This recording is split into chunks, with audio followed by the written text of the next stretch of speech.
আসসালামু আলাইকুম, welcome to kitchen of test. আজকে আমি ব্রয়লার মুরগি রান্না করব। তো এখানে আমি একটু পাউরুটি বেজে নিচ্ছি। আমার ছেলে পাউরুটি খেতে চেয়েছিল, তাই ওকে আগে পাউরুটিটা টোস্ট করে দিলাম। তো আপনারা সবাই আমার চ্যানেলটাকে সাবস্ক্রাইব করবেন, লাইক দিয়ে আমার পাশে থাকবেন, আর কমেন্ট করে জানাবেন আমার রান্নাগুলো কেমন হয়েছে। তো আমি এখানে বেজে নিব।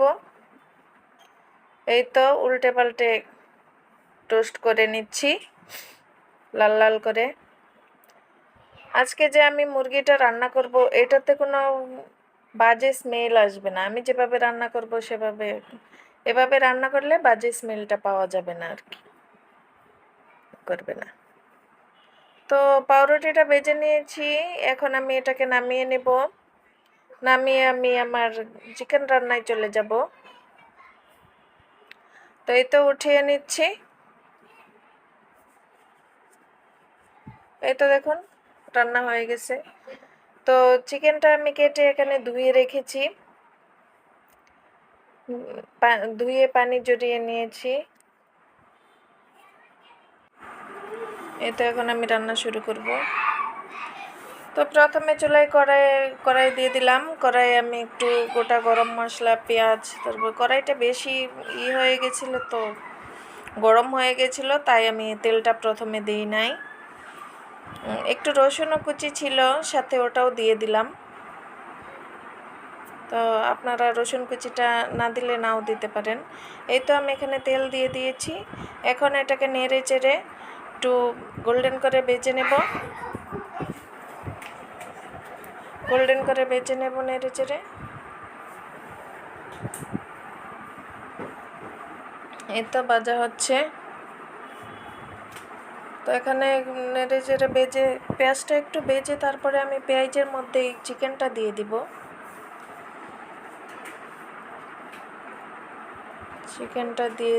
চিকেন পেঁয়াজের মধ্যে একটু নেড়ে চেড়ে ভেজে নিলে এই বাজে স্মেলটা আর লাগে না খাওয়ার সময়। এই তো আমি নেড়ে চেড়ে ভেজে নিচ্ছি। তারপরে এখানে আমি রসুন বাটা, আদা বাটা আর পেঁয়াজ বাটা এখানে দিয়ে দিব।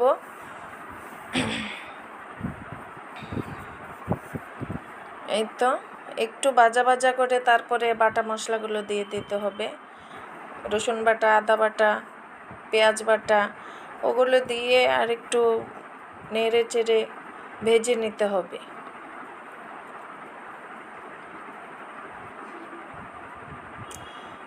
তো আমি পেঁয়াজ, রসুন, আদা এসব দিয়ে পরিমাণ মতো দিলাম, আপনারা আপনাদের পরিমাণ মতো দিবেন।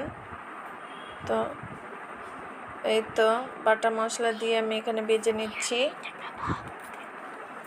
এরপর গুঁড়া মশলা যা আছে, হলুদ গুঁড়ো, মরিচ গুঁড়ো, ধনে গুঁড়ো, জিরে গুঁড়ো, তারপরে এই গরম মশলা গুঁড়ো, সব কিছু মাংস রান্নাতে যা যা লাগে সব দিয়ে দেব। লবণ, সব কিছু দিয়ে দিতে হবে। দিয়ে তারপরে এটাকে একটু নেড়ে চেড়ে দিতে হবে, কষিয়ে নিতে হবে। এটাকে মশলা সহ মুরগির সাথে ভাজা করে নিতে হবে। এই তো আমার গুঁড়া মশলা দেওয়া শেষ।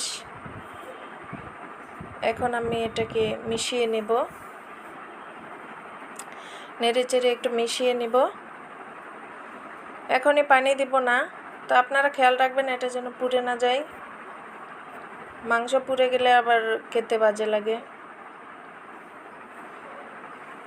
তাই তো নেড়ে চেড়ে একটু মিশিয়ে নিয়ে তারপরে অল্প একটু পানি দিয়ে দিব। অল্প একটু পানি দিয়ে আমি আবার ঢাকনা দিয়েও একটু ঢেকে দিয়েছিলাম। তো ঢাকনা খুলে পানি দিয়ে দিলাম।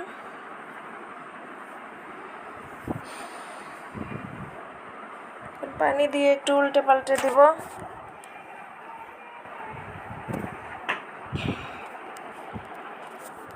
এই তো এখন উল্টে পাল্টে দিব।